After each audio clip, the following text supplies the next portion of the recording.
راضي كل الرضا بصراحه. الفريق خدم عليه ورغم ان الاجواء معنا ممطره، الطقس صعب على اللاعبين، لنا فتره ما لعبناش في جو زي هدايا، تغييرات معنا بالجمله لراحه اللاعبين. انا نشبح في الفريق انه هو في تصاعد. نتمنى المباراه الجايه مباراه الكاميرون ان احنا نكونوا مركزين ونكونوا حاضرين، ونتمنى ان احنا ما تنساش اليوم ان احنا لعبنا بتحكيم محلي. الحكم حتى هو ما انصفناش في بعض الكور، لكن الحمد لله الشيء هذا كله ايجابي للفريق. معناها لعبنا في اجواء معناها شبيهه بالكاميرون، وهذا شيء ايجابي. تعليمات ان احنا اصبحنا نلعبوا شبحنا الخصم، بدات عندنا شجاعه ان احنا نلعبوا من ناحيه هجوميه اكثر، وهذا هو ممكن.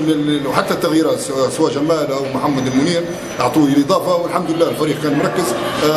فرحان اليوم هلبا انا كمدرب بصراحه انه سجل لنا هدف اللي هو هدف التعادل، وكان بامكاننا نحن نسجلوا هدف ثاني في اخر الوقت. هذه كلها امور ايجابيه وفي صالح الفريق، ونتمنى ان شاء الله يحالفنا الحظ في المباراه الجايه ونحن نديروا نتيجه طيبه تفرح الليبيين. والله انا نشبح في الفريق في تصاعد من مباراه لمباراه.